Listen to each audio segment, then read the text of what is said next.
고린도전서 1장 22절에서 보면은 유대인들은 표적을 구하고 헬라인들은 지혜를 구하나 우리는 십자가에 못 박히신 그리스도를 전하니 유대인에게는 끄리끼는 것이요 헬라인에게는 미련한 것이지만은 부름을 받은 유대인이나 헬라인 우리는 그 십자가가 하나님의 지혜고 하나님의 능력이라고 이렇게 말씀했습니다. 십자가로 인류를 지에서 구원한다는 이 사실은 천사도 모르고 마귀도 모릅니다. 이것은 사람에게서 나온 것이 아니라 하나님에게서 나온 하나님의 지혜와 하나님의 능력이라고 이렇게 말씀했습니다. 이것이 하나의 표적인데요. 표적이라는 것은 실상에 대한 증거를 보여주는 거거든요. 성경에 예수님께서 자신에 대한 최초로 표적을 드러낸 것이 가나 혼인잔치였죠. 그래서 예수님이 혼인잔치에 초대를 받았는데 이게 혼인잔치가 이제 시작되었어요. 그런데 그 혼인잔치 시작 중에 포도주가 떨어졌습니다. 그런데 모친 마리아가 예수님께 와서 포도주가 떨어졌습니다 했더니 예수님이 나와 무슨 상관이 있나이까? 아직 내 때가 되지 아니하였나이다 그랬어요. 그랬더니 이제 마리아는 하인들에게 무엇을 명하든지 너희는 그대로 순종하라 이렇게 하인들에게 다 일러놓았는데 예수님이 하인들을 부릅니다. 불러서 그 항아리에 물을 채워라 이렇게 말씀하시죠. 우리나라는 숟가락으로 이제 밥을 먹지만 중동 지역에는 숟가락이 없어요. 손으로 이제 밥을 손가락으로 찝어서 먹는단 말이죠. 그곳에는 바람도 있고 먼지도 많고 하니까 손이 막 더럽단 말이죠. 그러니까 반드시 식사를 할 때는 물로 손을 이제 씻고 이제 밥을 먹게 됩니다. 이것이 이제 장로의 유전이라고 이렇게 성경에는 말을 하고 있습니다. 그래서 이제 가정집에도 들어오는 그 입구에 이 항아리가 한두 개 있단 말이죠. 그럼 이제 혼인집이니까 사람들을 많이 올 거 아닙니까? 그럼 항아리를 막 한 대여섯 개 나눴겠죠. 그래서 들어오는 사람은 다 이제 손을 씻고 들어왔어요. 그런데 예수님께서 그 항아리에 물을 채워라. 그리고 떠다 주라 했어요. 그러니까 그 떠다 줬더니 바로 그게 포도주가 됐거든요. 그래서 그 포도주를 먹는 사람들이 야, 처음 포도주보다 훨씬 질이 좋은 포도주다. 이래요. 대부분 사람들은 처음에는 아주 맛있는 거 내놨다가 사람들이 좀 취하면 좀 질이 떨어진 걸 그 다음에 내놓거든요. 그런데 이 집은 어찌 포도주가 나중 나오는 것이 훨씬 더 좋다 하면서 이제 사람들이 그 혼인집에 막 이제 축하를 해주죠. 사람들은 맹정신으로는 그 노래가 잘 안 나오고 축하가 잘 안 되거든요. 왜? 인생들이 사는 것이 괴롭거든요, 마음이. 그러나 이제 포도주는 사람을 즐겁게 한다 했거든요.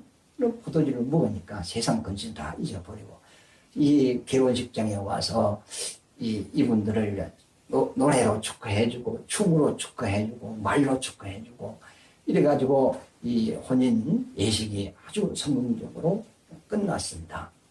이것은 뭐에 대한 표적이냐 하면 예수님은 이 땅에 오신 것은 자기 신부를 찾아왔다는 겁니다. 그런데 그 신부가 죄로 인하여 더러워져서 신부를 이제 맞이할 수가 없어요. 그래서 예수님은 십자가에서 자기가 피를 흘려서 자기 신부의 죄값을 다 지불하고 난 이후에 정결케 한 이후에 그들을 자기 신부로 맞이하겠다는 그것에 대한 예수님의 피 흘림과 제사함 구원에 대한 이 표적이 가나 혼인 잔치단 말이죠.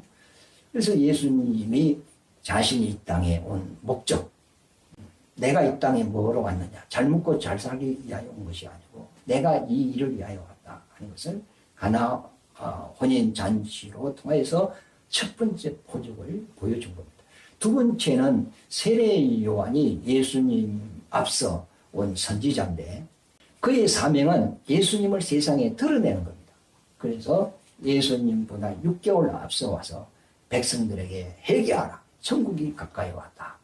곧 구원자가 가까이 오고 계시다. 그러므로 그분을 맞이하기 위해서는 회개하라 이렇게 외쳤어요. 그리고 예수님이 세례를 받으실 때 그 머리 위에 성령이 임하는 걸 보고 세례 요한이 보라 세상 죄를 지우는 하나님의 어린 양이로다. 많은 사람들 앞에서 예수를 메시아라고 선포를 하죠. 그분은 아주 너무 크신 분으로서 나는 그의 신발끈도 메어줄 수도 없고 풀어줄 수도 없는 아주 나는 그분에 비하면 아주 작은 자다.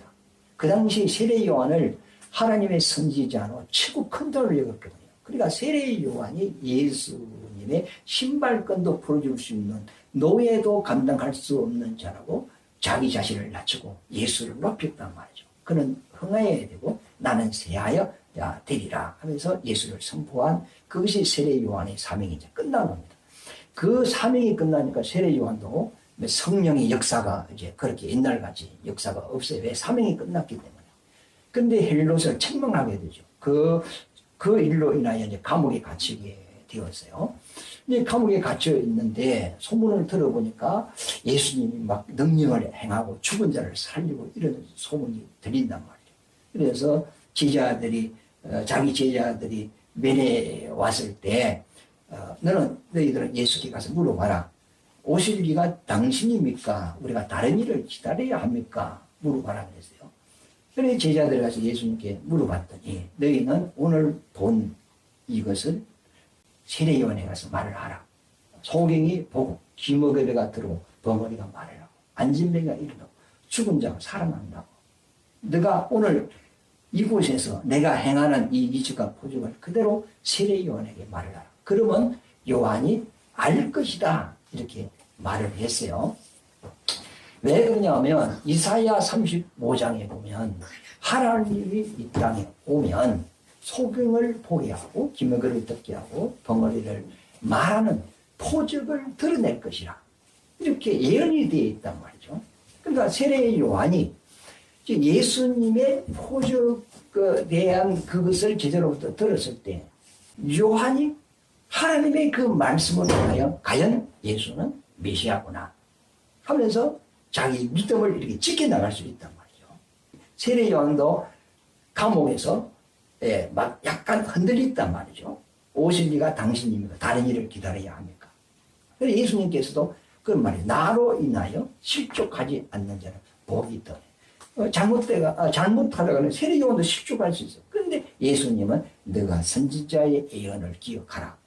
내가 오면 소경이 보게 되고 기머리가 듣게 된다는 이 선지자의 예언한 것이 지금 내가 표적으로 드러낸 것을 네가 그것을 안다면 내가 그리스도인 것을 너는 알 것이다. 그래서 세례 요한은 믿음을 지키는 거죠. 우리가 예수를 믿더만 세상의 여러 풍파 속에 살다 보면 믿음이 흔들릴 때가 있습니다.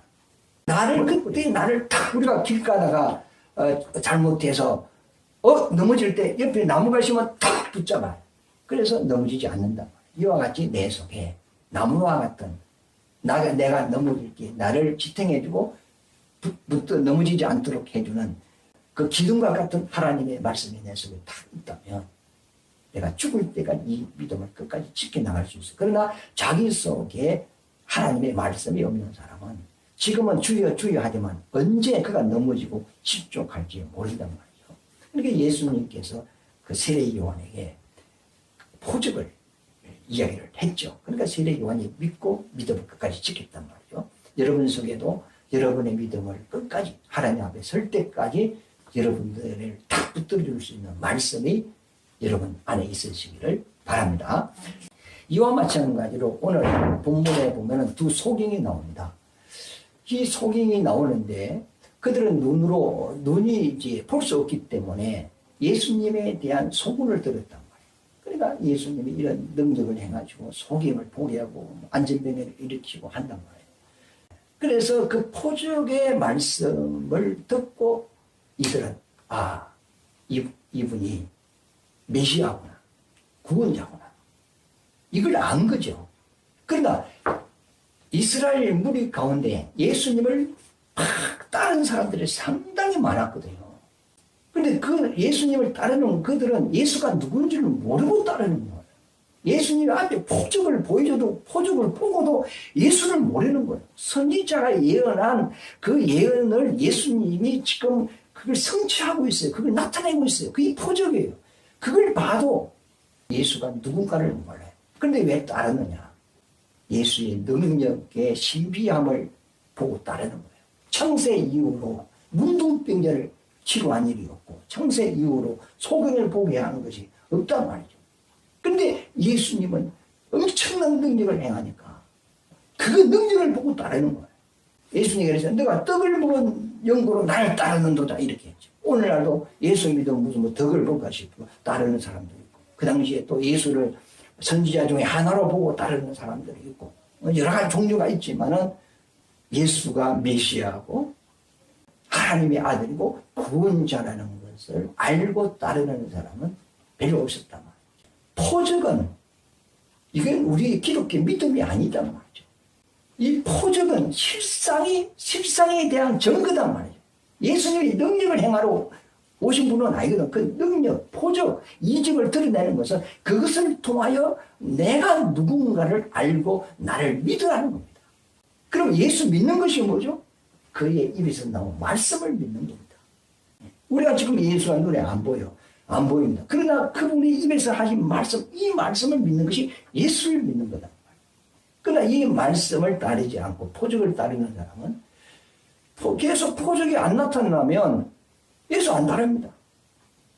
그럼 그 표적이 더 큰 표적, 더 큰 표적, 더 큰 표적이 나타나야 계속 더 그렇게 주님을 따르는데 그 표적이 식어져 버리고 없어져 버리면 주님을 따르는 것이 식어져 버린단 말이에요. 그러니까 기독교는 표적을 믿는 게 아니고 그 표적을 통하여 예수가 누군가를 알고 예수를 아는 사람은 그분의 말씀을 따른단 말이죠. 그러니까 이 표적이 상당히 중요한 거죠. 우리가 그렇죠. 이상가족 찾기 할 때 30년 전에 헤어진 이제 형님을 찾는다.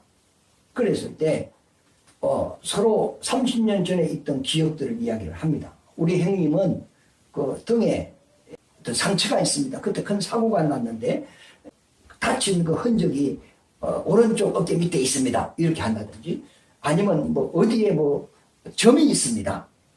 우리 고향은 뭐 경남 하동인데 그 백사장이 있고 그 다음에 둑이 있고 그 다음 바로 너머에 뭐 학교가 있고 이런 그 옛날 고향 이야기 하면 서로 생각이 딱 맞았을 때 아이고 형님 아우야 이렇게 하면서 서로 다 알아본단 말이죠. 이와 마찬가지로 예수님의 능력을 선지자들이 예언한 것을 그들 앞에 능력으로 표적으로 다 드러내는 겁니다. 그러면 하나님을 아는 사람은 선지자가 예언이 이루어지네. 하나님 말씀대로네. 성경대로네. 이렇게 하면 그러면 이분이 메시아구나. 하나님 아들은 구원자구나. 주야 이렇게 해야 된단 말이에요. 그런데 하나님의 말씀을 알아도 그것이 안 보이는 거예요. 그러니까 못 따라가는 거예요. 예수를 시인할 수가 없는 거예요. 마태복음 11장에 보면 예수님이 가장 능력을 많이 행한 고를 책망합니다. 벳세다야 고라시나 하있을진저 너희에게 행한 이 표적과 능력을 두로와 시돈에서 행하였다면 그들은 벌써 회개하고 나를 영접했을 것이다. 가버나움아 너희가 하늘에까지 높아지겠느냐 너희는 엄부까지 낮아지리라.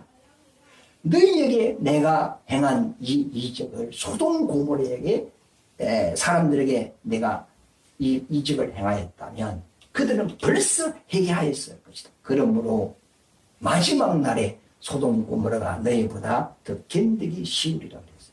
벳세다, 가버나움, 고라신 이거는 이스라엘을 이야기합니다. 그런데 예수님이 자기 백성, 자기가 택한 이스라엘에게 와서 자기가 하늘에서부터 왔다는 선지자들이 증거하고 율법이 증거한 그 말씀의 표적을 보여주는데 이 백성들은 예수를 알아보지 못하고 믿지 못했단 말이에요. 회개하지 않았죠. 예수를 영접하지 않았죠. 그러나 두로, 시돈, 소돔, 고모라 이건 이방이단 말이에요. 이들에게 이런 능력을 보이다면 그들은 회개한다는 거예요. 요나가 표적이 그렇잖아요. 이스라엘을 통하여 요나가 고립에서 그 3일 만에 살아나와서 이방 니느웨에 가서 회개하라 했더니 그들이 바로 회개해요. 하여튼 우리는 기독교는 포적을 따라가는 것이 아니고 하나님의 말씀을 믿는 것이다. 포적은 하나님의 실상에 대한 증거를 나타내는 것에 불과하다. 그러므로 우리가 어떤 포적을 따라가면 안 돼요. 예수님이 성경에 봐도 마지막 때에는 거짓 선지자들이 포적과 능력과 이적과 죽은 자를 살리고 이런 능력이 나타난대요. 근데 사람들이 그게 싹 빨려 들어간다는 거예요. 그러니까 너희는 삼가 조심하라 그랬거든요. 지금도 어떤 뭐 환상, 뭐 꿈, 계시, 뭐 봤다, 뭐 하나님이 이렇게 말씀하셨다 하는 사람들은 아직 솔직히 믿음이 좀 잘못된 사람들입니다. 이적 따라가면 그 믿음은 잘못된 거예요. 이적이 필요 없다는 것이 아닙니다. 이미 믿는 자에게는 더 이상 포적이 없어도 예수를 믿고 있어요. 그러나 포적과 능력과 믿음이 없는 사람들에게 그 포적을 보이는 거예요. 이런 능력은 사람이 할 수 없는 일인데 하나님만이 할 수 있는 일인데 하나님은 살아계시구나 하면서 그들이 이제 그 주님을 하나님을 인정하고 그 복음을 받아들이게 되는 거죠. 그러니까 믿음 없는 자에게 믿음을 주기 위하여 나타내는 것이 이적이고 포적이단 말이죠. 도마가 예수 나 부활 못 믿겠다 했어요. 근데 예수님이 나타나서 너는 나를 본고로 믿느냐? 보지 않고 믿는 자가 더 복이 있다. 그러니까 우리가 어떤 뭐 환상을 안 보고 이적이 뭐 나타나지 안 해도 이 눈에 아무 증거 안 보인다 할지라도 벌써 내 영이 하나님을 알고 이 말씀을 믿어진다는 것은 정말로 복 있는 사람이다. 여러분들은 하나님의 말씀대로 믿어야 되고 그 말씀대로 믿음의 집을 지어가야 됩니다. 하나님께서 노아에게 방주 설계를 준 것이 우리의 믿음의 집도 하나님의 말씀의 설계대로 지어져야 우리 믿음은 영원히 무너지지 않는 믿음이 될 것입니다. 소경은 앞이 안 보여요. 앞이 안 보이는 사람 글자를 잘 몰라요. 그 당시에 점자가 없었을 겁니다. 지금은 뭐 점자가 있어가지고 손가락으로 이제 글을 읽기도 해요. 근데 그들은 그러나 기는 일이 있단 말이죠. 그 선지자들이 메시아에 대하여 예언한 그 말씀을 기독량으로 들은 겁니다. 메시아는 다윗의 자손으로 오신다. 그리고 그분이 오시면 이사야 35장에 보면은 이런 포적을 드러낼 것인데 소경이 볼 것이고 긴머리가 들을 것이고 벙어리가 말을 할 것이다. 흑암에 앉은 자들에게 빛이 비칠 것이다. 이런 선지자의 예언의 말씀을 이 소경은 알고 있는 거예요. 성경을 많이 안다는 게 아니에요. 그러나 분명하게 아는 것은 다윗의 자손으로 온다는 것. 그분이 오면 소경을 포기하는 포적을 드러낸다는 것. 이거는 확실하게 이 소경은 알고 있는 거예요. 그러니까 소경에게 무슨 소망이 있겠어요? 그가 아무것도 안 보이는데 어디서 일을 하겠어요? 뭐 돈을 벌겠어요? 그러니까 뭐 길가에 앉아서 동냥질이나 하는 거예요. 그러나 그들의 소원이 뭐냐? 눈 뜨는 겁니다. 그러면 이 세상에 어떤 의학이 창세 이후로 하나님의 역사가 아니면 소경은 눈뜨게 하는 사건이 있습니까? 지금도 과학이 이렇게 발전되고 의학이 발전돼도 소경을 눈뜨게 하지 못해요. 그런데 하나님께서 그 아들을 보내주면 소경은 눈을 뜨게 한다는 이 말씀을 이 소경이 알고 있는 거예요. 그러므로 자기의 소망은 메시아를 기다립니다.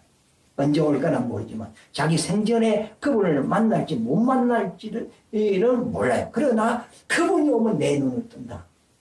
이 믿음을 가지고 그 중심은 그 믿음을 가지고 있었어요.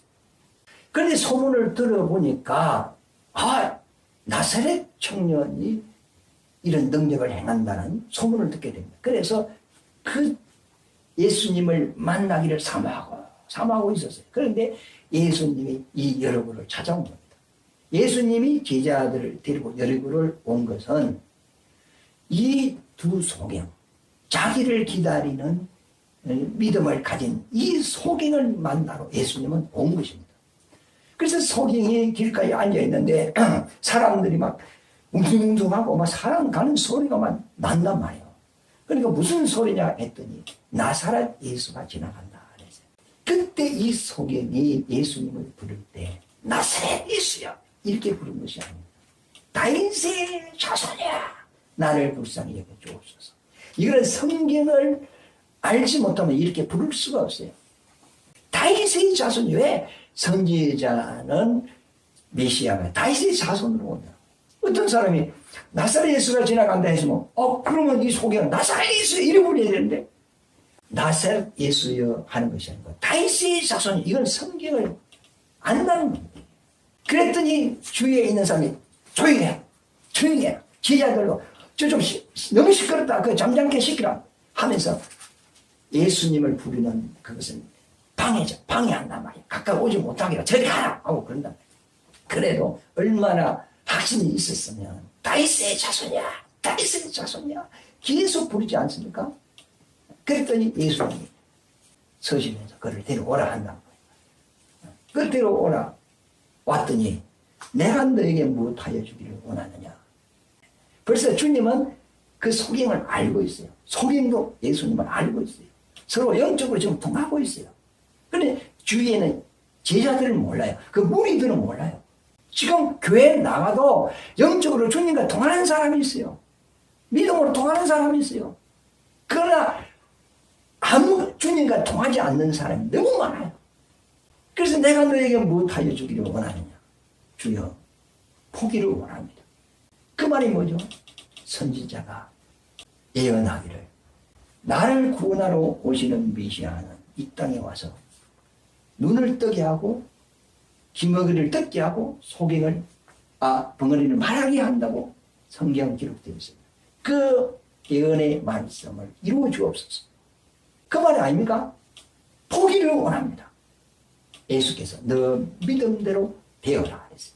그랬더니 눈이 딱 떠졌다. 그게 포절이단 말이에요.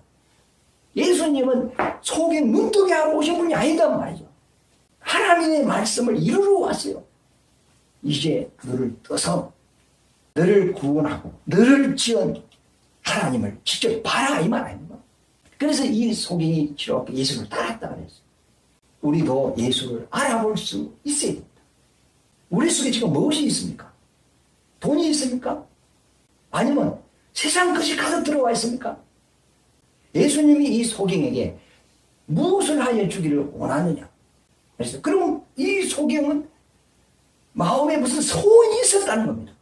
이걸 보기를 원합니다. 그래서 너 믿음대로 되어라. 그러면 우리가 지금 예수님 앞에 섰다고 생각해요. 예수님이 너 믿음대로 되어라 했을 때 지금 우리는 뭐가 이루어질까요? 예수님에 대한 구원의 믿음이 항상 있지 않는 사람은 그 구원이 믿음대로 안 되는 거예요. 나는 예수님이 오시면 재체 부활에 올라갈 것이다. 이 부활에 대한 소망이 다 있고 사모함이 있는 사람은 예수님의 믿음대로 돼요. 그때 우리 믿음대로 부활이 되는 거예요. 내가 작은 일이든지 큰 일이든지 하나님의 뜻을 위하여 살면서 이것이 나의 일이 결코 헛되지 않다. 주님 오시면 영원한 것으로 갚아주실 것이다. 그런 믿음을 가지고 우리가 주님 앞에서 찬송도 부리고 또 우리가 생활을 할 때 예수님이 올 때 너 믿음대로 되어라 할 때 그때 상급이 되는 거 아닙니까? 그러나 교회는 나가지만은 구원에 대한 확신도 없고 부활에 대한 확신도 없고 상급에 대한 확신도 없고 안식에 대한 확신도 없고 그저 막 교회가 왔다 갔다 시계 밑에 추가 왔다 갔다 하듯이 종교 생활이죠. 내가 올 때 믿음 있는 자를 보겠느냐? 여러분 속에 지금 무엇이 있습니까? 예수님 와서 너 믿음대로 되라 할 때 어떻게 이루어지겠습니까? 돈이 꽉 찬 사람은 돈이 엄청 이루어질 거 아닙니까? 그러나 마지막 날 돈과 함께 불타버리겠죠. 이 소경의 믿음이 성경을 많이 안다는 거 아니고 정확하게 예수를 안다. 어떤 사람이 그래요. 같은 목사님 설교를 너무 잘하더라고요. 어떻게 하든지 아니고 가끔가다 영어도 한번 하고 헬라어도 한번 하고 하면서 세상 모르는 것이 없더라고요. 세상 것 많이 아는 사람은요, 세상 것은 세상 사람이 더 많이 아는 거예요. 교회 세상 말 들고 왔으니까. 듣기 좋은 소리 하면 은혜 받았다 하는데, 그 TV 틀어놔 보세요. 저 좋은 소리 얼마나 많이 하는데요. 코미디 얼마나 웃깁니까? 은혜입니까, 그게? 그럼 하나님이 내게 어떤 구원을 주셨고, 어떤 사랑을 주셨고, 어떤 소망을 주셨고, 어떤 영광을 주셨고, 우리를 하나님의 자녀로 삼으셨고, 이것이 믿어질 때, 그게 내게 은혜가 되는 거죠. 내가 죄인이었는데 나를 구원해 주셨다. 감사합니다. 이게 은혜가 되는 거죠. 하나님이 내가 무엇을 베풀어 주셨는가, 어떤 은혜를 베풀어 그것이 내게 은혜가 돼야지 세상에서 막 복 받아라 너 듣기 좋은 소리 한다고 그게 은혜가 아니단 말이죠. 하여튼 오늘 이 소경은 정말 비록 소경이고 거지고 인간적으로 형편없었지만 그 중심은 예수에 대한 사모함이 있었고 예수의 말씀이 있었다는 것, 주님을 기다리고 있었다는 것, 주님은 그를 찾아갔다는 겁니다. 주님 다시 오실 때도 정말로 주님을 기다리는 자에게 주님은 자기 천사를 보내서 후보시켜서 공중으로 이제 부활시키는 겁니다. 우리 이와 같은 믿음, 정말로 살아있는 믿음, 이 교회 안에 많은 사람이 있다 할지라도 과연 주님이 보실 때 믿는 사람은 얼마나 되는가 나도 모르겠어요. 그러나 너의 믿음 걱정할 게 아니고 내 믿음, 내 자신을 한번 살펴보시고 믿음 없는 자가 되지 말고 믿음 있는 자가 되시기를 예수 이름으로 축원합니다.